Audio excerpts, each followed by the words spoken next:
Hey everyone, it is the DLLS Dallas Stars postgame show, and the Stars are still undefeated, which means that our producer's ridiculous fantasy of a 164-point season is still a finite, minute possibility. It's not going to happen, but at least for another day, he can ride that wave. Let's get it going. Postgame show starts right now.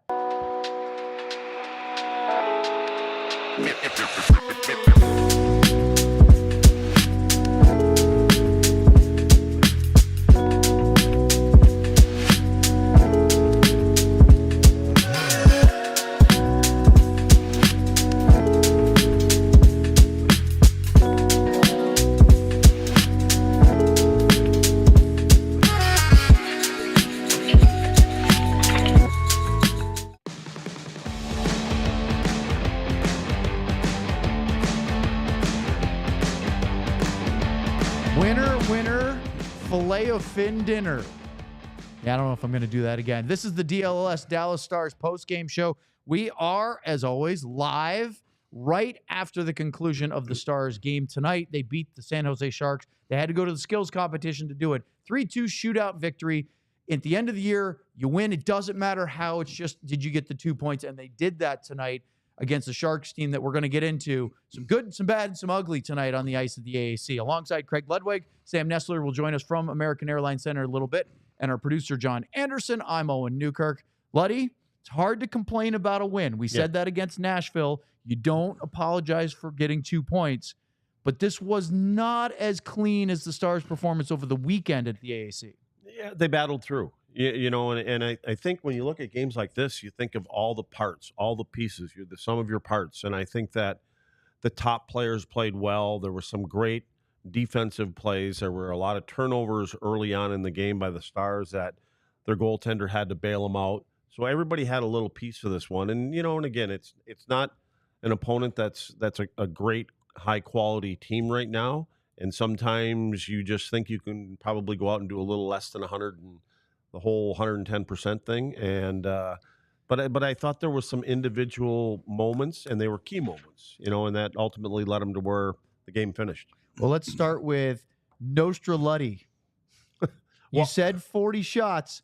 They didn't make it, but it was darn close. Yeah, but technically, they got 3 shots in the shootout. That's true. They don't count, but it was 38. That would get them to 41, and 41 would be the game winner. It didn't look that way early in this one. The game started, actually, Brendan Smith had a great shot, rebound, got his own rebound, and hit the post. Here we are with the post again. And then the Stars had a 3-on-1, kind of 3-on-2 with a fourth line, and they overpassed and didn't get a shot when it looked like Sam Steele could have just pulled the trigger. When the pregame show, I was talking about how they know exactly what they are. They some get pucks identity. up to the net. Their identity. They don't try to do too much. And, you know, and again, if they were playing some team at the top of the standings, would they have pulled the trigger, or would they try to, you know, do what they did? But all in all, you know, again, it's hard to battle through some of these games, and it was less than what we have seen in the last game, but good teams find ways to win, and that's what they are. Yeah, 3 of the last 4 wins. They've won 4 straight, by the way. My shirt looks really good. It's a white shirt. Thank you. Luddy's got a better looking shirt than I do on. It's just why he said, Owen's shirt looks good tonight. I hope someone tells him. Wait, why did you sound so surprised when you say that? No. I'm surprised that the post said my shirt looks good. It's a white dress shirt. Will you take the compliment and move on? Oh, he's taking it. I'm the one that beating him up. I thought he was trying to tell me I didn't have a nice shirt. No, I said your shirt's nicer than mine. I like the plaid. Well, it's not really plaid. Was it checked? It's a high end. Well, yeah, I'm not talking about the brand. Okay, anyway. Tip top in Canada. So it's a nice looking shirt. So they had those 2 really good looks, right? They got a little fancy on that rush, but then after that, your whole clairvoyance was the Stars were going to have 40-plus shots. And early, again, after those 2 chances, it was all Sharks, and they had a 8 or 9 to 1 shot advantage, shots on goal advantage. I went, well, maybe you got it right, but for the wrong team. I think you call that looking for a better play. You know, there were opportunities that got it, you know, below the tops of the circles, and I thought they could have taken the shot and, you know, played a little dirtier and followed up. And I think they saw some lanes and some seams, and credit to San Jose as they They cleaned up a couple of them, and ultimately the extra passing and things like that led to some things that were going the wrong way. But again, your goaltender bails you out. Well, the big chance, they had a couple of decent looks, but the first high danger for the Sharks was a kid who I thought was really dangerous tonight, William Eklund, and he had an open wrister in the slot. It was his second chance because he actually got a rebound on a previous play. Granlund took a shot in the high slot. Otter kicked out a pretty big rebound, and Eklund got it at the top of the circle. Not a high danger chance, but 2 sharp saves from jakeoettinger. But this is the one where all of a sudden, I believe it was off a turnover. Eklund's right in the slot. Ottinger comes up with a dandy. Look, you don't want to be giving up early goals like that, especially at home. You said it about 4 times when you were just talking slot. Yeah. And that was the key, is all those chances were coming in high danger areas where Jake had to somehow recover, get himself out to the top of the crease and make some big saves. And they were a little loose in coverage between the dots tonight. Well, remember this, because Tyler Toffoli had an open shot from the right circle on a 2-on-1. Jake made a really good save on that, but we're going to be back to Toffoli and a 2-on-1 a little bit later. But again, your goalie, who's fresh off a shutout in his last start, is making big-time saves early and probably doesn't mind that he's seeing early pucks, but you're not happy, and I'm not, with the amount of open space in the middle of the ice that they're giving to the San Jose Sharks in that time period. Dallas played, I felt in the beginning, they felt like they could pressure these guys in areas that you probably normally wouldn't inside your zone if you don't have numbers back. And sometimes when you think that you're not playing against players that can make good plays, they fool you, and they did. They made some nice little passes, and they had some close support. But the problem is those chances were coming from those quality areas, and they weren't taking care of it. Kind of like Game 1 when we looked at the first game of the year. They were leaving some coverage, and they had some coverage problem between the dots, tops of the circles. Then they tightened it up in Game 2 and then Game 3, and now it just kind of got a little loose again tonight early on. At the second media timeout, just past the halfway point of the first period, I had chances at 6-3 in favor of San Jose, and they had 2 of the 3 high dangers. Because I thought that Brendan Smith's second shot at the very beginning of the game, it was from a sharp angle, but he grazed the post. He looked like he had a little room on Blackwood. I thought that was a really nice second effort. But then the Eklund and Toffoli, those were really good ones. So at that point, you're thinking, geez, this is not a great start. But who gets going? Logan Stankoven draws a 4-minute double minor high sticking penalty to Barclay Goodrow, and the Stars get a power play. Now, they did not score, and their power play woes continue here early in the season. But they did have, by my tracking, 6 quality chances and 1 high danger, which was Wyatt Johnston, top of the crease, and he just pushed it and whiffed wide to the right. That's quality from that kid. That's a spot he wants to shoot the puck from. But I like that you said that they shot the puck. Yes. Because, again, for those first 3 games, there was a little extra passing here and there. And at least they're getting to the point where they're saying, okay, these aren't going in. We're going to start getting more pucks there. But the key is you got to get bodies there when you do take it, because most goaltenders are going to make that first save if they're from out on the perimeter. So I had Robertson, then Hintz with a backhander at the post on the rebound, Heiskanen, Harley, then that chance from Wyatt, and then Robo had 1 more on a one-timer from the top of the circle. That's where he loves to shoot. Now, that's 6 chances in a 4-minute double minor. Back up to the full view of that. Was that a good enough 4-minute power play in your mind? I think, compared to the other ones this year, yeah. I mean, anytime you've got those guys, the people that you're talking about are getting those quality chances. Yes, they are. And sometimes you just got to give credit to the goaltender. We heard Sean Shapiro say that on Wyatt's goal the other night. And you do. You have to give credit to the shooter sometimes, and sometimes you got to give credit to the goaltenders. And at the end of the night, Mackenzie Blackwood's stats look really, really good. Until at the end. Until the skills competition. Then it was 3 for 3 for the good team. And then it didn't look good at the end, but also 3 really good shots. Yeah. So late in the period after the power play, remember the power play was 4 minutes long. So that took you to about 4.5 minutes remaining in the first frame. And there were not a lot of chances in that final 4.5, 5 minutes, but there were a couple. One was jamiebenn wraparound he went around far side at the right post, and that one almost was a goal. I gave that a high danger. That was a really good look by the captain. And we were just talking about it pregame before we went on air about that St. Louis playoff series when Ben Bishop, Game 7 in St. Louis, made 50-something saves, and in overtime, jamiebenn missed winning that series by about a half a puck. Now I know how I got Ben Bishop in my mind. It was when because we of did me. this little And then you little did. thing.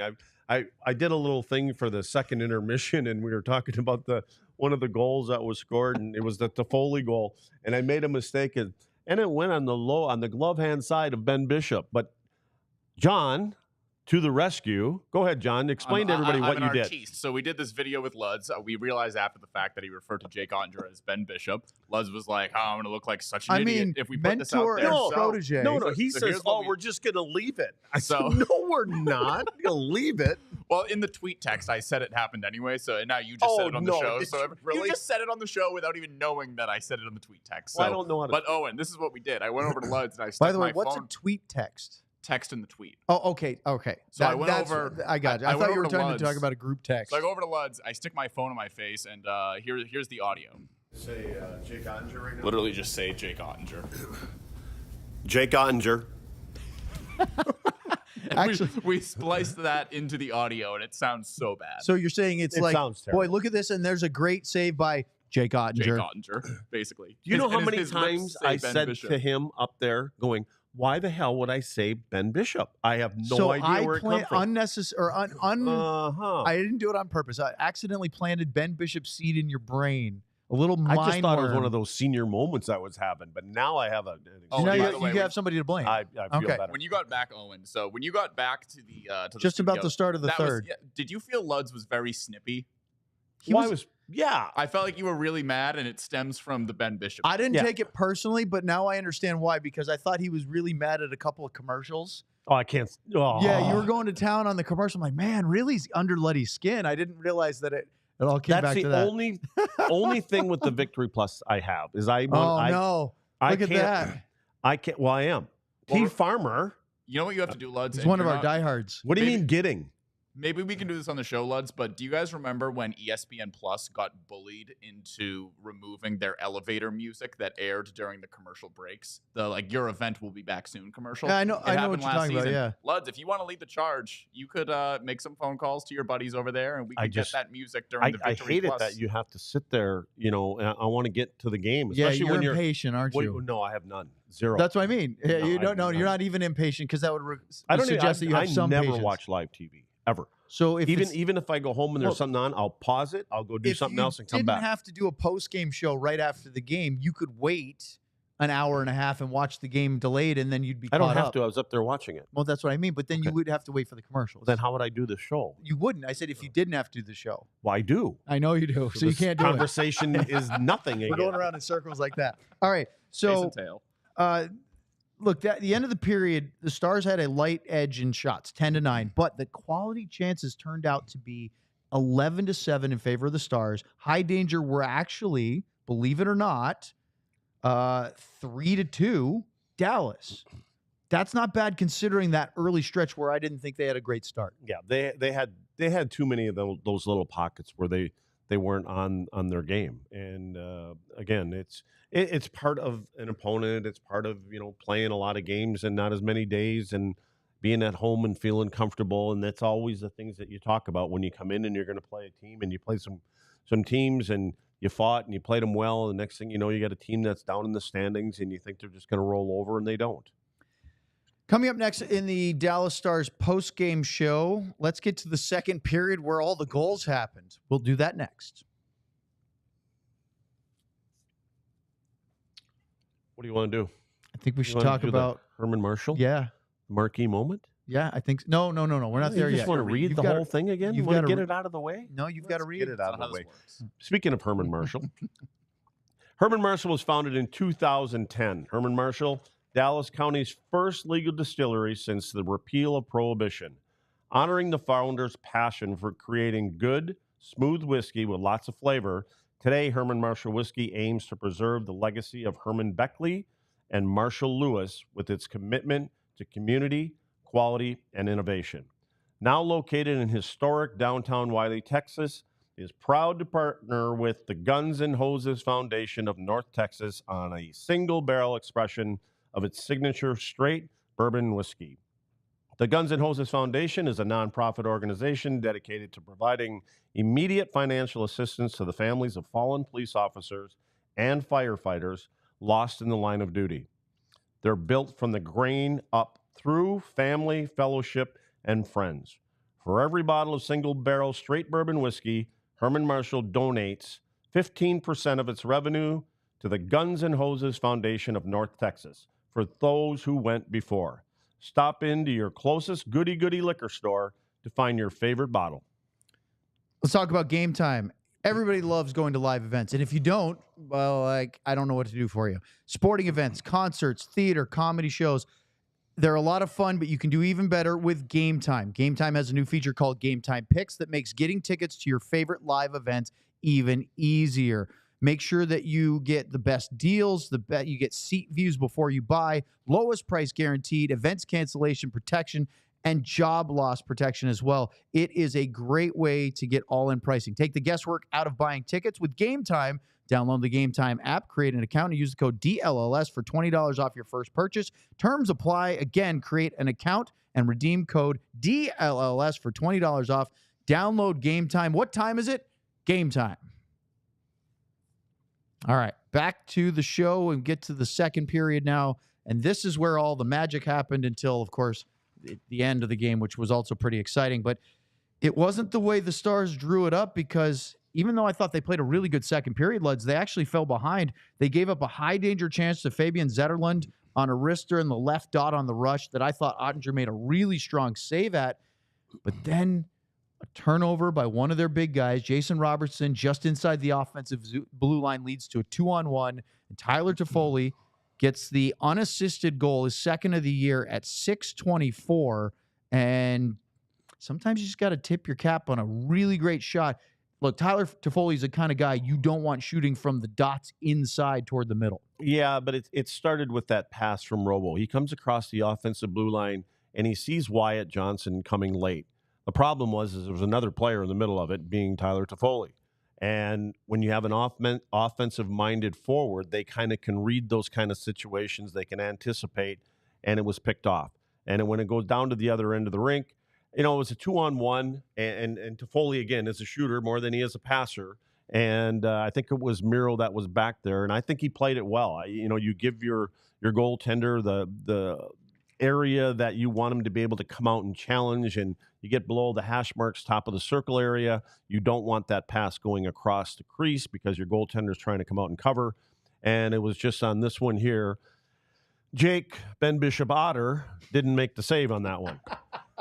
At least they're almost the same height. Yeah, and it's mentor and protege, so it's not too far off. Well, I got it in the not like right you order did this time. Jake and Darren Pang. Yeah, no, he'd be in his pocket. So let's just put this into perspective. 2 of the first 3 scoring chances of the second period belonged to the Sharks. Both of them were high danger. After that, it was all Dallas Stars for a while. It felt like they were downhill one way, because San Jose would end up with, by my count, 4 quality chances. They had 2 of the final 3 in the period. So we'll get to that. But they would get another power play.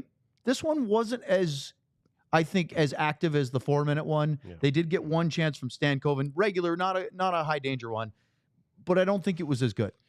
No, and again, I think that it's a part of when you feel that you're doing some things right and you can just go out there and do little things and it's supposed to go in the net, and they weren't clicking on it, and it's kind of been up and down. It's been the same thing we've seen since the start of the year, even going back to the playoffs at the end of the year. So again, it's 4 games, and we all know it's work in progress for them, and they're going to get it to move. I mean, there's no question they're going to get it there. It's just going to take a little more time. One of the best chances the Stars had didn't go in the net. It belonged to Esa Lindell. Great snapshot one-timer in the slot, and a sprawling save by Blackwood was one of his better saves of the night. Aren't those one of the times where, not that you're down on Esa, but you were wishing that was Wyatt or that was Hintz or that was Robo shooting from that area of the ice? I actually thought he had a pretty good shot. Maybe not elevated as much, but I thought Blackwood read it really well. Well, he anticipates things well. Yeah. And he did that in the first period on a 2-on-1 where was it the first period or was it, I don't even know.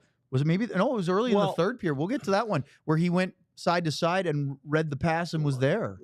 Let me ask you this. Maybe if Sean was here, he could tell us. I mean, we'll have to ask Sean on Friday. Well, I mean, if you're a goaltender and you know it's not Hintz and it's not Robo and it's not Johnston, are you a little more relaxed thinking that there's probably not going to pick that same little corner that the other top guys are going to shoot. Maybe you're not as tight. It's like It's an interesting question. Let's we have to see if we can get our goalie onto that and just say, are you just on autopilot reaction mode, Yeah, or because are you recognizing who the shooter is? If it's one of those other top guys, I think you've got to be ready for more. And you may be thinking, I've got to stretch to cover that upper part of the net. Yeah. Interesting. Well, the Stars are down by a goal. Lindell doesn't score on a great save by Blackwood, but the next chance, Blackwood has absolutely no opportunity to make the save, and it's because of a beautiful passing sequence. Stankoven, Marchment, Duchesne, and Duchesne gets his first of the year with an open net redirection slam dunk. I got so excited I said it too fast. Marchment with a great diagonal pass. But how about Lyubushkin to show the presence of mind when he was coming in and the Stars were on a change to not just uncork a slap shot into the defender's legs and have it go the other way? Little poise. There's a couple times where he's done that, and I think he's starting to feel a little bit more comfortable. there's a difference between him now and what we saw in preseason, just like Brendan Smith. Yeah. Well, in your first impressions, I think, to your teammates and everything, is you do all the little things. Pucks are going out. You're finishing your checks. And I think now once he gets around this team and he sees, what the hell, everybody's making these little plays, and I can make them too. And so I think you just start feeling more comfortable. By the end of the period, I had the Stars with a 12-4 edge in quality chances. Unfortunately, they were actually down in high danger opportunities by a 5-3 margin. And what happened at the end of the period? San Jose, again, 2 scoring chances the entire frame until the final 5 minutes when they get a breakaway from Nico Sturm. He shoots it wide. I thought Jake showed good composure to keep himself and not panic, not kind of sell out. But then Sturm gets his own rebound, banks it off of Ottinger's pads. And who is the first on the puck at the top of the crease? Wouldn't you know it? It's Ty Dellandrea. Well, and it all started in the offensive zone with a turnover by the captain. He was Jamie came across the middle of the ice, tried to make a pass to, I believe it was Miro, and then off to the races. And then the other point there, and we have the hardest time sometimes getting players as they're coming back into their own zone, and you're the second or third guy back into the play. You have to keep your feet moving. And if you watch that replay over again, Miro gets to the blue line and he stops his feet. And then after that play develops and Ty Dellandrea is coming in, if Miro keeps skating all the way to the crease, that doesn't happen. But he stopped his feet a little bit there, slowed down, and you could see it when he got to the net and the puck went in. He kind of threw his hands and his stick up in the air. And he knew it. If he'd kept on coming back hard the way we know Miro can skate, that probably doesn't go in the net. And that's rare for him, isn't it? Yeah. But again, I don't know. We complain more about the forwards that are coming. They're the third guy back into the zone, and they think, just got to cover my defenseman. No, you got to come all the way back down to the hash mark area, or at least in that area in case something bad happens. And you have to expect bad things to happen. So don't stop your feet till you get into those areas of the ice. Well, it's 2-1, and that's at 15-12. It's Dellandrea's first goal as a San Jose Shark, and of course, it's against his best friend, Jake Ottinger. Jake said this morning, Ty Dellandrea is my best friend, and I'm really excited to play against him. I don't want to get scored on by him. It's different in the playoffs. In the regular season, It's a little bit more laid back. You can go across the curtain. There's a curtain divider. During the playoffs, I think that they even have something more solid there, so there's nobody getting through. Maybe even the curtain will be open by the end of the game, but I'm sure that Jake and Ty will get a chance to say hello before the Sharks pack up and go out of town. There was another instance there where there was a shot on net by Dellandrea's winger, and Ty kind of skated right to the front of the crease and right to the front of the net and said something to Jake, and Jake gave him a little pat on the pad there. So, yeah, I mean, it's hard to separate those things, when you're such good friends. So, but you got them back later on. So at the end of 2 periods of play, it's tied. Why? Because it was 2-1 Sharks. Well, 2 minutes later, the Stars score on another really nice passing sequence. 2 beautiful goals in the period. This time, it's roopehintz, his second of the year, from Robertson and Johnston at 17-12. And remember earlier we were talking about, well, maybe you didn't want, it's Essa in the middle, or you've got the other guys that maybe you're not. See the difference? Well, look what Rope did in the slot. I mean, he wired that thing just under the bar. Passing from Wyatt to Robertson to Hintz was really pretty. Well, it was the Robo pass for me. And Robo knew exactly where he was. He knows he's on his offside. And as soon as the pass came over to Robo, he just one-timed it right straight into the slot, right on the tape. And like you said, Hintz made no time to look around. And I think as he was coming into the slot, he knew exactly where he wanted to go. If he got the puck, he did. And there was no time hanging around with the puck. He released it immediately. So the first period, it was 10-9 in shots. The second period, 15-5. So it's 25-14 Stars. Even more impressively, 23-11 in high danger chances. I'm sitting here going, how is it tied? Goaltending? That's what it was. It was Blackwood was that good. Yeah, he was that good. All the way up until the end. I thought Blackwood was great. I thought he was really good until the shootout, and we'll get into that. Let's start the third. Well, no, we got a super chat. I was about to think about third period. It's Ardell doing a little. Why am I blanking? Who's number 5? Oh, it's Nils Lundqvist and Matt Duchene. Who did you blank on? 95 or 5? 5. Oh, okay. I was thinking about it for a minute because I was thinking older. But anyway. Daryl Sadar. I think Alexiak wore 5 at one point too. But surprised somebody didn't do that. It might be too much money, but Ottinger, Bishop. A little 34. Maybe a few of you could split that up. Maybe divide it into fifths or something. For a little Lundqvist and Duchene, Ardell says, how huge is that answer goal from Duchene and Marchment? Duchene is the star that stirs the drink. That was the first one. I mean, honestly, the Stars' 2 big lines answered both times they gave up goals in this hockey game tonight. I can't disagree with. That's a great. Duchene pun, is the by star. way. Duchene is the star that stirs the drink. It's a not galaxy brain moment. It is. There you go. Anyways. Save that. Should we lay out on John and make it uncomfortable? Yeah. I love it. Well, thank you, Ardell, for the super chat. We're getting closer to Luddy's Discord party that he's planning. But yeah, look, there's the mind blow. All right. Coming up next, we're going to talk about the third period and into the shootout. This is the DLLS Dallas Stars postgame show. But first, we have to do a little bit of conversation about Empire Today. And Empire Today, you get shop-at-home convenience, the right product for your needs, quick and professional installation, and a low price guarantee. Empire Today is the best place to get new flooring, so of course they have copycats, but Empire can't be beaten on quality service, speed, so competitors advertise low-quality products that Empire simply won't carry. Empire won't promise the lowest prices because anyone who does is putting flooring in your home that they wouldn't put in theirs. Our virtual floor designer is a great way to see how new floors will look in any space. It's easy, just snap a picture and instantly see how new floors will look in your room. Schedule a free in-home estimate today. All listeners can receive a $350 off discount when they use the promo code DLLS. Restrictions apply. See empiretoday.com/DLLS for details. Does Blue Chew work? If you're asking that question, we want you to know that Blue Chew is putting their money where their mouth is by giving you a month free.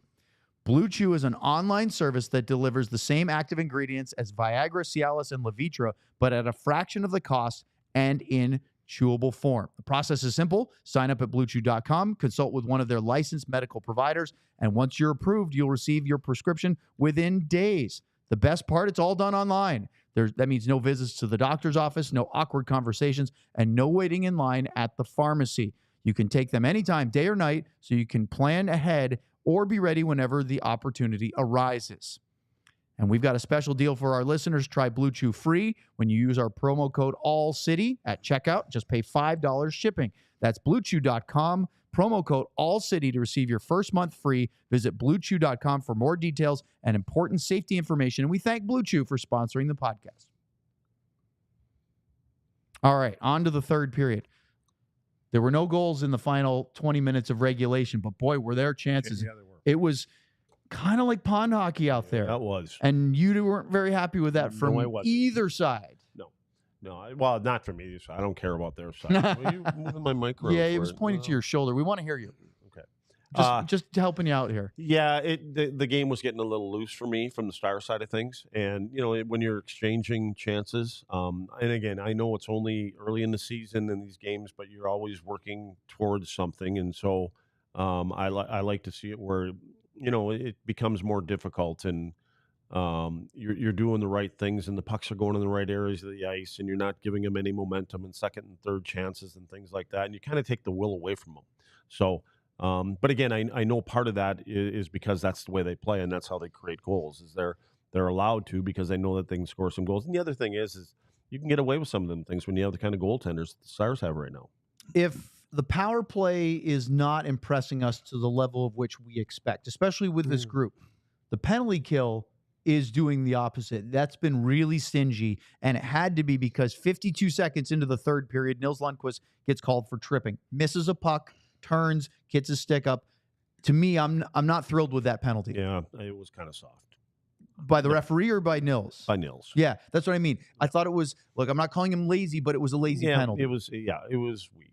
You know, you just got to dig in a little bit more. And again, it's, and it's from a kid that, has to make sure he does his things on the ice, the right things in the right time. So, but I think he's finding ways to get a little bit more physical here and there. I think he's understanding what happened last year in the playoffs, and he's got to dig in. He's got to be a little bit tougher in the corners. And it may not look like a Dumba or Labushkin, but again, I think you're making the right steps. Well, unfortunately for the Stars, they were just a few seconds into the penalty kill, and Colin Blackwell gets called for slashing. So they have more than 90 seconds of 5-on-3.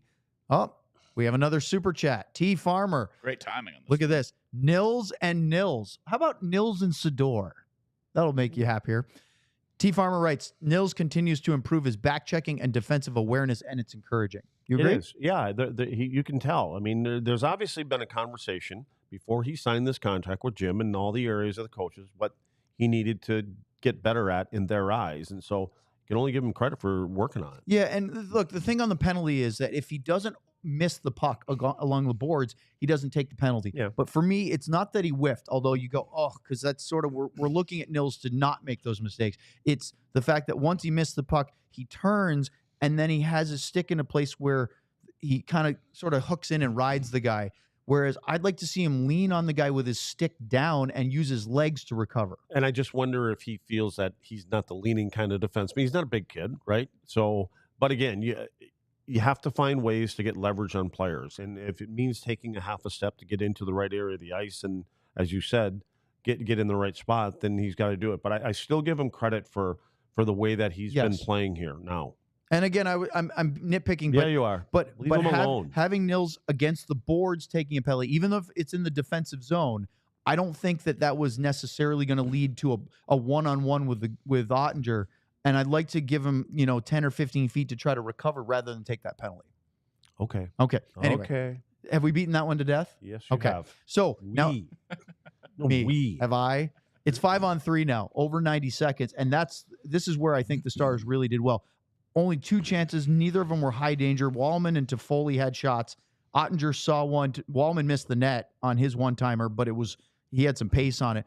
But really, for the better part of a 5-on-3 for that much, your old teammate used to say, if you have, Sergei Zubov, if you have more than 45 seconds of 5-on-3, you should score a goal.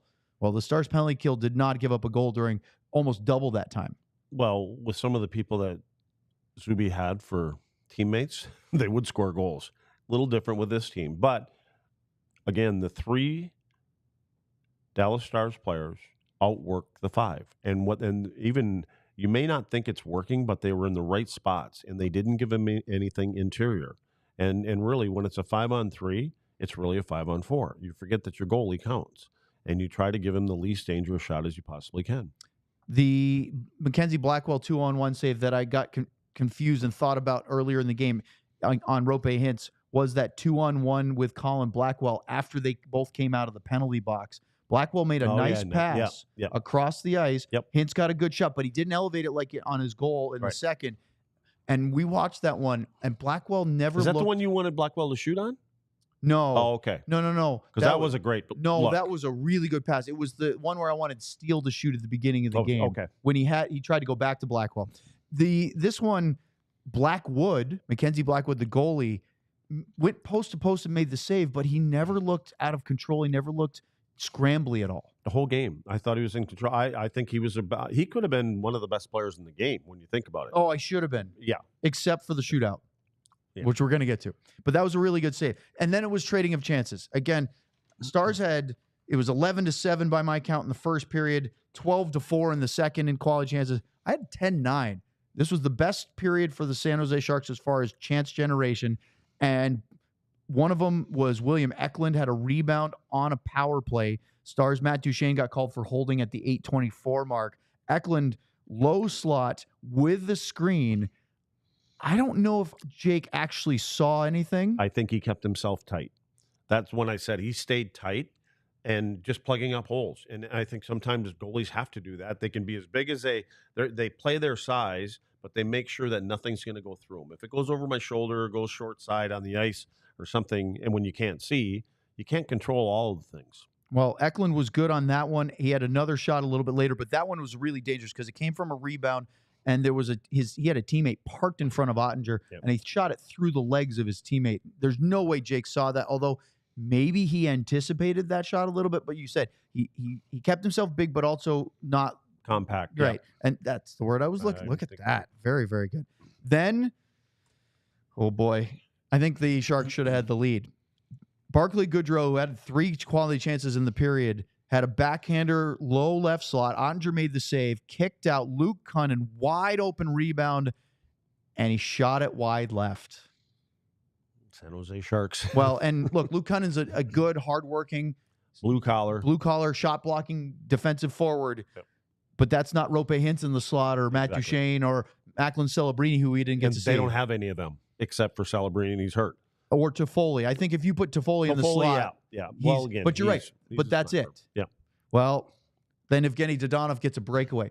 What about the pass by Matt Duchene to set that free? I mean, that he didn't even hesitate. He didn't dust the puck off. He reached and pushed it right into the path of one motion. And that's what we talked about Matt a couple games ago, and I said he just knows where he wants to go because his eyes are looking all over during the game before he gets the puck. Duchene knew that Dodonov was out there. And there was another defender that had his stick right there. And Duchene did not try to make a move around the stick. He just knew he had enough time to get it up the ice. And he throws it into an area, and again, it wasn't hard, but it was in the area. If Dodonov had to take another stride for it, he would get it. But he did. And then there was another big save. Yeah, I mean, the Blackwood glove save on Dodonov was unreal. Look, Cunnin missed his shot, but give Jake a little credit for maybe being big and playing the angle. Goalies love to say, well, if they miss the net, it's because they didn't have anywhere to shoot. But then it was just a pile of Stars chances down the stretch. But none of them were 10-bell opportunities. It was Wyatt had a couple. He had a really nice dangle but missed the net on one. Robertson had a shot. Stankoven had 2 more. But again, tops of the circles. It was ones what you'd expect Blackwood the way he was playing to make those saves. Klim Kostin, who was really quiet all night, had one in the high slot on the rush that Oettinger had a nice glove save on. So for the first time this year, 60 minutes isn't enough for the Stars to determine a victor. So we go to overtime. And, well, Dallas had puck possession for a long time. The 2 best scoring chances belonged to the Sharks. Cody Ceci does a backhand redirection on the rush. He's behind the D. What's he doing down there? Well, he jumped. Yeah. He read it, and it was a good redirection. Oettinger with a good save. And then Oettinger made a really nice save on Zetterlund from the right circle. And that wasn't one from, like we were talking about, Stankoven from the tops or even higher. This was prime to the right side of center shot, and Oettinger was really, really sharp there. You said something about they had a lot of possession. I want to see some kind of shot clock.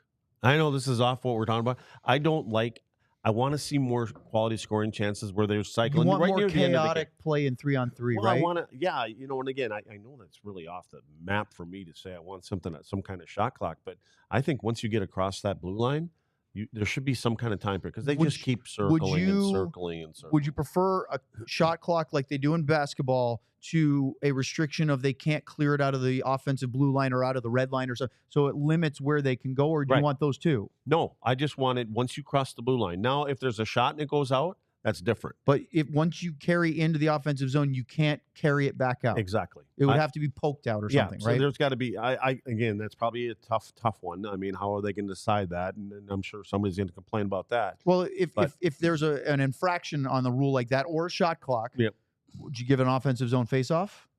Yeah, I think you can. So then, of course, the defending team now gets a draw in your zone, and they get to pick the scoring circle, up, right? I mean, I just don't like it because I get it. It's creativity, and you're trying to break it down. You're trying, and the guys that are defending, you really don't have to move that much. You just stay in a certain area. You play your man on man. You give him a little space, and he doesn't get anywhere. And then you cycle around in a circle. Then you go out, and then you get the whole concept is the thing to keep them in there, and then you can get a couple fresh guys. You come out and get a couple fresh guys. I get that, but I still wish there were more scoring chances in the 3-on-3. Well, I mean, the chaos of somebody turns over possession, whether it's off of a shot rebound or a steal or something. The race to the other end of the That's what all of us fell in love with when 3-on-3 starts, and it still happens from time to time. If you get end-to-end stuff, there's a steal, guy go down the other end, takes the shot, then they get it, they go the other way, and don't you think that would happen with the clock too? Because as the clock is going, you got to get opportunities up. You're going to miss a net. There's going to be rebounds. There might be stuff forced that then leads to that. That's what I mean. Yes. But I think it's going to lead to more back and forth. Well, it's funny because when 3-on-3 first came in and we were all like, this is great. It's chaos hockey. It's wonderful. I remember a bunch of coaches saying, figure out a way to ruin it. Well, we do that with everything. Yeah. Because coaches are part of their job is to figure out how to limit chances against. And it only takes one coach because this is a copycat league. Oh, yeah. And once somebody gets something figured out, everybody's doing it. Well, they did figure out how to get a couple of chances, but Oettinger was really good. Stars didn't do much. Matt Duchene had one shot, but that was it. And it was one that, again, you'd expect Blackwood to save. So off we go to the shootout. Both teams had a point anyway. We go to the skills competition. And this was a clinic by Jason Robertson, Matt Duchene. And then. Are you sure that was Blackwood in the net? I mean, look. Poor guy. Jason Robertson on a shootout is unfair. It's amazing. His ability to elevate the puck quickly from no angle. Doesn't he have two concepts? He either goes 5-hole. Or he goes upstairs. Or he goes far side upstairs. Yeah, over the glove. Because I'm assuming he makes some kind of little move because goaltenders all know where everybody's shooting, right? Especially the guys that go first, second, third all the time. And Robo started off all the time, the 5-hole, the 5-hole, the 5-hole. And then it kind of made a lap around the league. And next time, then he invented, well, he didn't invent it. Now he goes right upstairs and he hits it almost every single time. His ability to hit that spot quickly and with the angle is, I mean, it looks so nonchalant, too. It looks so easy. Yeah. Right? And yet he does it, and it just he's UC Jokinen, Jason Robertson, maybe the two best shootout move artists for the Dallas Stars since they moved to since the shootout came in. Yeah, you'd lead with him all the time because he was almost automatic, he gets right? You up 1-0, then you followed up with Zuby. And so now you got Zubov going. You're gonna win, right? Yeah, I mean that's kind of what it was. I had a great seat. Yeah. Did you have a shootout move? Yeah. Sit and like watch. I said, I had a great seat. That was my move. Robertson scored first. Then Will Smith, who we really didn't notice a lot tonight. No. High talent, blue chip, 19-year-old first round pick. He was 4th overall last year. Came out of Boston College where he led the nation in scoring. He was, I think, tied for 6th in goals in college last year. Led the nation in assists. He's having to figure it out part of the season so far. He's only 19 years old. But he had a chance. Nice save by Jake Oettinger. Read it the whole way. Then Duchene comes in and just he does this meandering thing. Then he does this little hesitation flick with his hands and then shoots. He tries to set you up like he's going far side with that little shot. And then the goalie, he just gets him to move an inch. Did you see him do that little sort of like wrinkle with his stick? Yep. And then he goes under it was Mackenzie Blackwood's right pad, but it wasn't central. It was offset. But when he does this, Blackwood's going to stick his right leg out there because it looks like he's going far side. So he pushes his right leg out a little bit, and immediately he comes right between them. And he catches it right where he can't move his foot. Yep. It's beautiful. Mikael Granlund, by the way, had a great kind of money. Move. How about that move? Yeah, he's money. He dangles his stick out. He's a left shot out wide, looking like he's going to pull it to his backhand the whole way. And then as he starts to get Oettinger to move just a little bit, he just flicks it far post. It's against the grain, right? Against the grain, exactly. I mean, it was I don't know if I've seen that move that often. And it almost looked like Jake thought he might have went 5-hole too, because he kind of put that right leg down like he's going there as he's going to hit that. So, but yeah, it's a great move. And then to win it, Wyatt Johnston hadn't scored in the shootout, goes off the post and in, wired one. That was nice too. It's nice to see guys that have the success shooting the puck, shoot the puck in the shootout. Sometimes they change.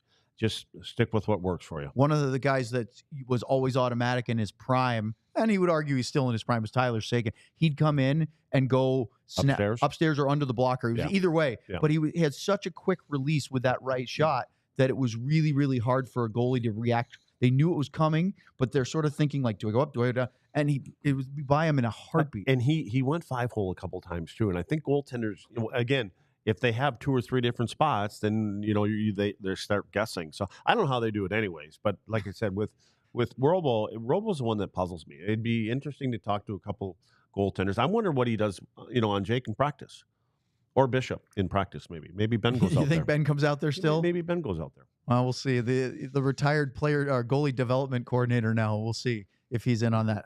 Up next, let's bring in Sam from the AAC and find out what they're saying in the postgame here on the DLLS Dallas Stars postgame show. Let's talk about the Die Hard program.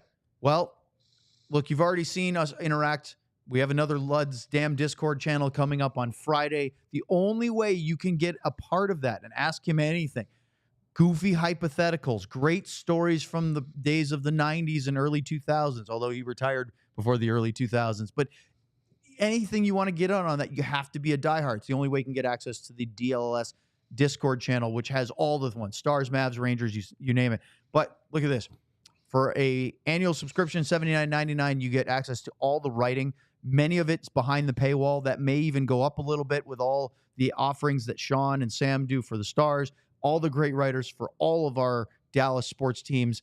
Then you get an ad-free experience. You get a T-shirt for free every year as part of your diehard subscription. So that means that cuts into the amount you're paying already. So it's a super big deal. You get a 20% off merchandise discount for the other ones besides your free one. Look, it's a no-brainer. You should become a diehard. Tell your friends. I bumped into 3 or 4 people tonight, Luds, as I was leaving the concourse. Went down the press elevator, walking through the concourse, was thinking, man, I should have gone out and walked outside. It would have been less congested because I walked all the way. You just want people to recognize you. Well, no, but it worked out that way. I was second. Around in Here's public. the thing. I was second guessing the route I chose tonight. I should have gone outside right out of the elevator instead of going through the concourse, but I thought I'll go right down past the statues. It'll be a nice You ride the little scooter over here? I haven't yet. I got to work on don't? that. Are you sure? What? I'm going to have to because it's a 10-minute walk. I saw one parked outside. I just thought it was yours. No, it wasn't mine. But you'll know if I do because John will be following me for footage. So anyway, I got bumped into by 2 or 3 people that said, hey, love your show. We've been watching it. Somebody said, ding, Pavelski. And then I had 2 other people go, hey, are you still doing Stars Radio postgame? I said, no, I'm not. They, where are you? So I told them about DLLS quickly and then said, look, Letty's waiting for me. I got to get going. But the point is that a lot of people still don't even know. So tell your friends, sign up to be a diehard, like and subscribe, follow us, help support the show. I think it's great. We hope you do as well. All right. Is Sam here? Oh, look. There. Put that up again. Is that Jason? Yes. I said hi to you. He did. Hi, Jason. Thanks for saying hi. Appreciate it. And thanks for watching the show. Yes, Sam's here. All right. Let's bring in. That's why you go back to AAC. That's not, but it's not. It's a nice perk. Let's go to the Samando. He's up in the press level again. Hopefully you had a chance to hit the restroom so you're more comfortable. What's the talking? What's the vibe going on right now after the Stars improved to 4-0 on the season? Yeah, it's a little interesting. So I'll talk about Pete first because that was the more intriguing one. Pete was not having it today. I'm not sure if it's just the not trying to get too ahead of themselves or what it was specifically, but any questions, specifically anything that had to do with power play or a penalty kill or specifics with their team game, he was just ask me in 10 games, or we'll talk about the power play in a couple months, or we'll talk about how good the Sharks are in January, February. So he kind of was pushing off a lot of things. What that reasoning was, I'm not really sure, but definitely not the vibe you would imagine after going 4-0. Now we can all agree the Stars have not gone perfectly 4-0 and been this amazing team in all areas of their game that their head coach should be happy. And even then, let's be fair that head coaches would probably still not be happy. But so Pete kind of dismissing things, but happy that they're 4-0. I think the unanimous thing here is that they have a tough schedule. They played 3 and 4. They're playing 5 and 8, I believe it is, all because of that condensed schedule because of their Finland trip as well as the Four Nations face-off. So they're playing a ton of hockey in October. a ton of hockey early in the season. And Matt Duchene said something interesting. I asked if it can be kind of looked at as a positive to play this much hockey, because you kind of hit the ground running. If you have some things that you're not great in the power play or things like that, you get a ton of practice against other teams. And if you can also get points during that, and it doesn't, put you behind in the standings, it can really be a positive. So I think the vibe is happy, but also hesitant. You smiled when Sam started talking about Pete DeBoer being a little bristly and not necessarily wanting to talk about criticisms and questions about the team's performance. Why? Well, I told you guys this the first couple games for sure, that, and Tyler made a comment, I think it was after the second game, and we have lots of things to work on. Then Pete comes out and says, oh, we're playing great, and I like where our game's at and stuff like that. And I just think he was buying time and didn't want to throw anybody under the bus. It's early. We got to work on things. And I haven't thought that they were great in the first two games. But I also think that when a coach does that and players hear it, they feel like he's got our back. He could have sewered us tonight. We didn't play that well. We still won, blah, blah, blah.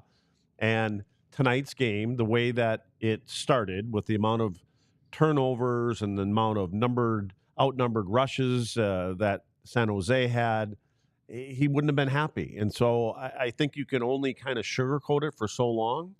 And I by saying nothing, he said a lot, I think. That's really interesting, is that some nights he can say, oh, it's better, and he can sort of spin the stuff that he's not happy with, but to actually just say, I don't want to talk about it, says something he might not say much, does it? Yeah, it was a loose game. And Sam, Letty makes a great point. Compare the way the Stars defended the Sharks tonight versus the weekend when they really did well defensively against the Islanders and specifically against Seattle. Yeah, I would say this was closer to Nashville than it was to those weekend games in terms of the defense. There were a ton of the little turnovers, a ton of some sloppy, just kind of throwing a backhand in the middle of the ice, which is what we saw in Nashville a ton. But I think the key is that they're finding ways. So, can you hear it? Is that? Can you hear that, Sam? That's Owen's scooter. I know. Getting ready. Buddy souped up the ride for me, so get me from the rink to here a little faster. Yeah, but yeah, you're absolutely right though. It was sloppy, and the thing that's interesting about that though is that hearing from the team and from Pete DeBoer, it sounds like the Sharks are a lot harder to play against than we think as media and as fans. Every single player mentioned it, and Pete's mentioned it multiple times, and it makes sense, right? The Stars have had tons of trouble against this team. And I think it's because, who doesn't want to play the Stars that are this big team that are, favorites to go to the playoffs and the Stanley Cup and things like that. You get up for a game like this, and they were up for it, and they were pesky, and they made it really hard on the Stars. And I'm not sure if maybe Dallas had that, that little bit of ease in the mind that it was going to be easier here tonight. Like I said to you guys on the pregame, it could have very easily been the same first period as we saw against Seattle, and it really wasn't. It wasn't really that way all game long. So I think a combination of the Stars still definitely needing some things to work on, and a little bit of rust, right? Some of this is structure, and some of this will be ironed out. Some of it will just be ironed out by playing hockey, and I think that's something they're very aware of. But they also gave a ton of credit to San Jose, who is in a very tough spot and is still in the middle of that teardown, and now without their best player and their new rookie, and they played a really good game tonight. They made it really hard on Dallas. When you're a team like Dallas is and you're winning games and everything that Sam said, players have to understand that you are now other teams' measuring stick. And they're going to be worried about getting their butts kicked bad, so they're going to bring their best game that they possibly can, which is great because that's what's going to happen as you get further down the road. And also, you're going to have to be prepared for that all 82 games, which you can't be. You can't be prepared for all 82. You're not going to get if you can go along the way, and you've played one really poor game. Well, I don't know, maybe 1.5 every 5 games you play one. And you find a way to win most of them, and you don't. Then you're like, okay, and it's more about the players in the room knowing, here we are. But when we get to game 60. We can't have any more of those. From 60 to 82, we have to get rid of all those things that we had in the first 60. And they may have only had 10 of those games, but it's going to happen to all good teams. You're going to have stinkers sometimes. Coaches never accept things. That's why I said it was the couple games there, and Pete kept us cool and said all the good things. But it's early, and he knows that all teams are going to work through things. And so But after a while, by saying nothing, you say a lot. Sam, I have 2 questions for you, and then we'll get to our man of the match selections. First is Maverick Bourque made his season debut, played his second game in his NHL career. What were your thoughts of young Maverick and how he performed tonight? I thought it looked good. I didn't see the little bit of jumpy hands, little bit of happy feet, happy hands, whatever that you sometimes see with the guy. This isn't his NHL debut, right? He's played 2 or 3 games There'd be 2 in the now. NHL. 2, yeah. So previously played games. So, he's been in this situation a little bit, and I think he's just been so ready. I mean, we talked to him afterwards, and he said the toughest part about all this was just that he was so excited. It's just that's got to be a tough thing. You're coming in. This is your year, right? You have all the confidence. People are talking about you being ready for the NHL, ready to take the next step, and then you go down with an injury, and not only do you miss the first three games of the season, but you miss out on all the getting up to speed. You miss out on really hitting the ground running, which is so huge for these young players now. But I really thought he looked good. I think that he has that speed, and he really battles. He won a few puck battles. I think there was one shift where he won a really big puck battle in the corner, set up a guy in front, and then crashes the net and ends up drawing a defender to him, and a rebound comes right out in front for a chance. So he plays the right way, which is what we're so excited to see about him, because he plays a 200-foot game.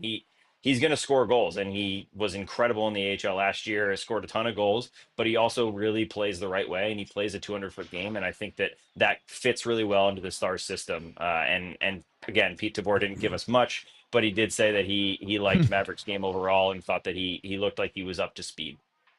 Sam, that's why it's good to have you there, and Owen, when you go over there for a couple of periods, because I had said I thought he was good, but what happens is the camera follows the puck around. So I don't see all the little things. If you're watching on TV, you don't see all the little things where you're talking about the little battle things on the wall and things like that he sees. And so I'm expecting the flash in the dash. I mean, I noticed Stan Colvin, if you'd like me to call him that, one time. That's his real name. Yeah, okay. I noticed Stan Colvin every single time he's on the ice. I mean, I think he does not know how not to work. But he's involved in things. He hunts, he digs. Yeah.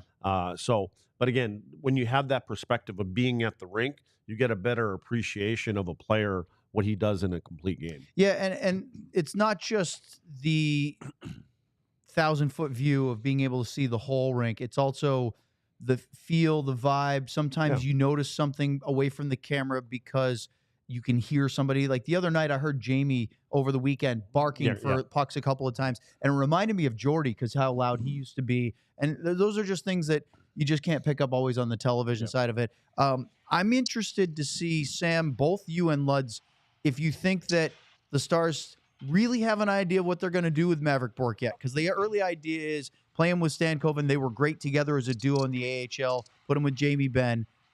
But can he also play wing and be effective at the NHL level? Because there are times where you're going to want Wyatt Johnston to be in the middle, not on the wing of the top line. It's a good problem to have, is it not, Sam? No, it's a great problem to have. It's one that will probably be up and down and alternating throughout the season, right? They have guys we're going to see injuries like we talked about a bunch of times. We've already seen him a couple already this season, but I think that right now he should be in the middle of the ice because that's where his game is. He's able to build up some more speed. He gets the puck a little bit more to carry it. He's able to swing down low and really pick up speed and just kind of feel more in the flow of the game as a center. That's what I always enjoyed about center versus wing. I just think wing is a lot more stopping and starting. Yeah. Wing is just a lot more stopping and starting, right? You're back in your own end. You're stopping up on the wall. You have to win a battle and try to get the puck out. As a center, you're into play. You're looping down in the breakout. You're in the corners in battles. You're just a lot more engaged, which I think is why if you're a natural center and you're a young player, a lot of times I think you're gonna fit at center better, at least to start, because it just gets you into the game more. But you're absolutely right, Owen. There are options and. We could see a Wyatt Johnston at center with Maverick Bourque on his wing. We could see Maverick Bourque jumping up to a top line at some point on a wing. There are tons of options. I just think that right now, him at center is the best option. I think for a guy like Maverick, stature-wise, everything else, there's less congestion in the middle of the ice. That's the way I think. And also, if you're used to playing at center, those board battles on the half wall, whether it's breaking out the puck or getting up through the neutral zone, are really important. And if you fumble those, and cost your team another 30 seconds in the D zone. It can add up. And so those are, especially at the speed of the NHL, you've got to be really clean. You know who was really good at that? Yuri Letnin. Yeah, but more recently, you know who was good at getting the puck out? Joe Pavelski. Ben Bishop? Ben Bishop would just do, we called the bish up. He'd get the puck and fire it to the far blue line. The other thing is, He's pretty good at that. The other thing is that the battles along the wall take a little bit out of you. Yeah. You know what I mean? Yeah, Like, yeah. when you Wear get you up, out. especially in the offensive zone, and you're up against some bigger defensemen and things like that, it's a little tougher fight. All right. I mean, that's why I think that line works so well. Two things about that line. We mentioned Stankoven with Bork. There were a couple little hints there of seeing those two start to really rev up and get the puck, and it's exciting. I really think that those two are going to be dangerous together. And then you look at what Lutz just said. If you look at that line, we just talked about all the things that make center better for Bork. What about Stankoven? What's he best at? Getting in the corners, grinding, battling for pucks, winning pucks. What's Jamie Benn great at? Battling for pucks, getting in the corners. So it's almost like they're all fitting in their right spots. And it's a very fluid system that Dallas plays. So you're not just locked down the middle of the ice, but it almost feels like they're putting Ben in a spot to succeed. They're putting Stankoven in a spot to succeed. They're putting Bork in a spot to succeed. And together, I think those three really can be dangerous. And that's why I think they really wanted to start those three together. Sam, don't go anywhere. We have to do man of the match in a second. But first, Luddy, we almost forgot that when we were talking about the shootout, that here's the Herman Marshall marquee moment of the game. Pick up your favorite bottle at your closest goody liquor. Tonight's moment. It's the three amigos. I mean, the guys in the shootout. Jason Robertson, Matt Duchene, Wyatt Johnston. Again, 3 for 3, all incredible shots. And so they each deserve a bottle of this elixir. I absolutely agree. For every bottle of single-barrel straight bourbon whiskey, Herman Marshall donates 15% of its revenue to the Guns N' Hoses Foundation of North Texas for those who went before. Stop in at your closest goody liquor store to find your favorite bottle. All right, that was our marquee moment of the game. Now, your picks for man of the match. Sam, who is your man of the match tonight? Yeah, this is a harder one for me than normal because it was a team game. I think there were a lot of moments that I wanted to say a certain player. I'm gonna go with. You want me to come back to you? Go to Luds. Go to Luds because I have two, and I want to pick one. I want to pick one. Okay, so you think about it, Luddy. I know your pick, but please tell everybody else. Hey, Sam. I think I know. Sam, you know this is a nightly thing that we do, right? So you knew it was coming. Did you understand that? Can you not hear it well enough? Right. Get a little closer. I think your mic's off. Okay. I'm going with Matt Duchene. I'm going with Dutchie.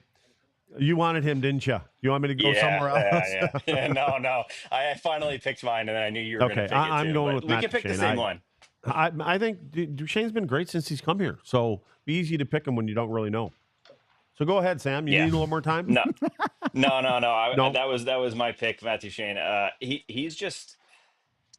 is lethal with his passing. And I know they haven't finished on any of those. And I know Owen, he mentioned today that he was hoping people would start finishing on these breakaways that he keeps giving. But his vision is just wild. And then that it flips on the other side sometimes too. You think he's all about the passing and all that, and then all of a sudden he breaks down the back door and taps in a Mason Markman pass. So I just think he's talking about him. He's not his man of the match. Is he your man of the match? Is that your man of the match? He's my man of the match. Yeah. Oh, you couldn't come up with one on your own? He's agreeing with you. Oh, good. There's nothing wrong with picking the same one if they're the best.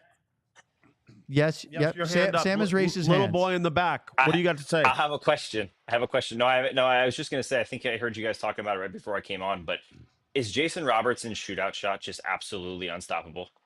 I mean, the way that he almost slices it when he does that. Like he brings it in, and we talked about, the angle of shots and laying down on the ice so you can see what you see from the puck. He brings it in perfectly to the point where that goalie starts to drop down and need to go down the butterfly, and then he just slices it up over the corner. I just wanted to bring that up because that is just so perfect, and he does it almost every time in the exact top corner, and I just think that's lethal, man. It's filthy. I like it how his celebration after is just off the charts. Nothing. He didn't even smile. Nothing. He's like, I do this 100 times in practice. What I do. This is what I do. By the way, Matt Duchene scored the shootout winning goal in addition to the stuff he did during the 65 minutes. So that was on the 41st shot, by the way. 41st. Luddy's counting the 3. No, it was 40. I said shots. It was 40. No, there were 38, 39, 40, 41. Right. So but I'm just saying there were Wyatt 41 shots. That's right. But on the 40th shot, which you did say 40.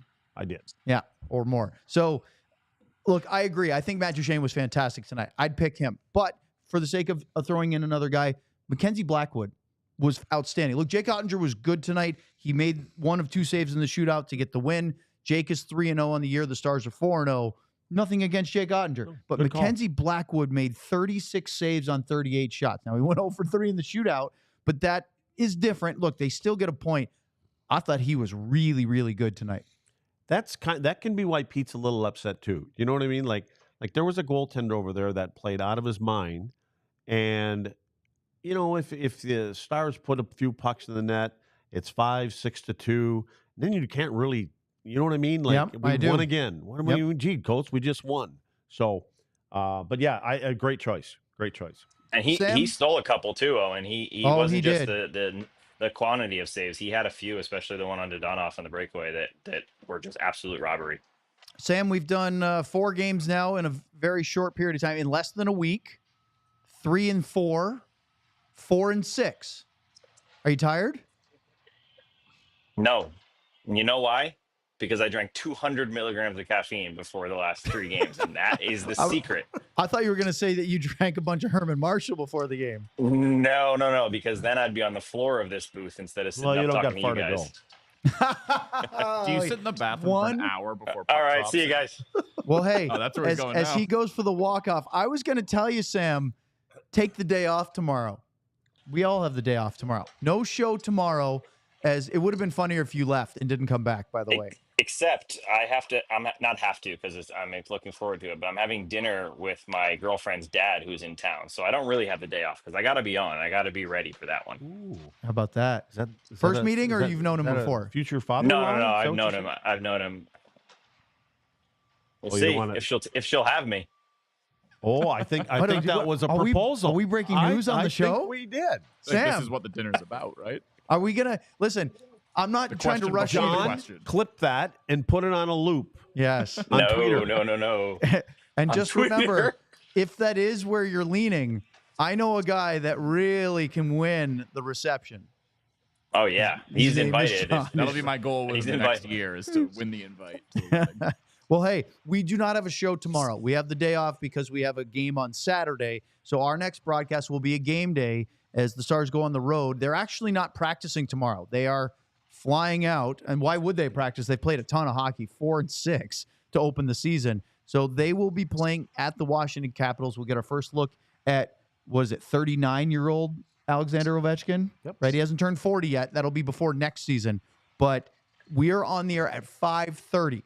And then the game will start shortly after 6 o'clock. We'll all watch it on Victory Plus and then do a post game. Guess what? We're going to have company because the Mavs show is in studio as well. They've got a preseason game. So you want to know who's in the lounge and who's in the podcast room? We're probably not in the lounge. We're right here, baby. Yeah. In our favorite preseason game. We're in the little podcast room. For a basketball preseason game, and we're in the podcast room. Yeah, we gotta have some we'll talks, just keep winning Mr. over GM. here. That's fine. Yeah, but KG's voice is going to be basically doing our show from there anyway. So that's a good point. Here so that his voice stays in this room. And by the way, they start 15 minutes after we do. So about midway through the pregame show, you'll know when the Mavs show starts. So the question is, Sam, you're going to be here with us, right? Yes, sir. So, I'll be right there. So we got to next to Luds stake on the out our couch. spots on the couch early. It's a good thing our pregame show ends before the Mavs show does. Because, Luddy, we need to get the good seats and get the TVs on hockey. Looking for. I wonder who will be on the floor if there's not enough room on the couch. No, we got a little footstool here. We'll put you up on. Oh, man. That's the worse. hits keep coming. That's worse. It's late. Any final thoughts, things we haven't talked about you want to add before we wrap this one up? And my man of the match is probably Ben Bishop. Wow. Good one. How about that? A little grenade for the cheap seats just to finish it off. Sam has no idea what we're talking about. That's fine. We'll fill him in later. Yeah. Sam, there's a story to be heard. A little Luds All those capades. 2-on-1s during the game that Ben Bishop stopped. Wow. Oh, I did actually hear about this. Words travel as fast as they giggle, huh? Well, I made Luds. sure I told everybody because I don't want it coming from you guys. Yeah. Yeah. You got wanted ahead of the PR. he wanted to get out in front of that. You put it in here. It's my fault. It I'll actually take that bothered me. Well, it's not your fault, but Well, Luds, do me a favor. When you get home, fire down a half a bottle of that whiskey and take about 7 Zyrtec, because your voice, man, you sound like you're struggling over there. it's called allergies. yep, we're all dealing with it. Yeah. Well, It's a little higher up in the air. It's up here. Oh, probably okay. won't. I don't. Yeah. A couple I don't weeks know. later, You'll be we'll okay. get to you're your saying people. that the allergies go above his head so he doesn't. Well, it's not. It's not at ground level. Allergies rise like heat. I got you. Right. It's kind of like smoke. They always say get low below it, so he gets low below the ragweed. Yeah, it's boring, but Drop it's part and of my roll. life. Hey, just a quick look here. I thought the show was over. It is. Devils have 4 wins in 6 games. Yeah. Stars 4 wins in 4. Calgary Flames 4 wins in 4. Yeah. One of these teams is not like the other, but should we actually have some respect for the Flames, or is it too early? Too early. No. Okay. Too early. But they've won 4 in a row. They beat the Oilers in Edmonton, but it is So the did battle of everybody Alberta. else. So did everybody else. Everybody's beating the Edmonton, Oilers. 0-3. Listen, Thursday, 5:30 pregame show, Stars and Caps to follow. For Sam Nestler, Craig Ludwig, and our producer, John, don't paint me in a corner or call me Baby Anderson. I'm Owen Newkirk. Final score, Stars win 3-2 in a shootout tonight over the San Jose Sharks. Have a great night and a great Wednesday. So long, everyone. See ya. We all silly like the mayor.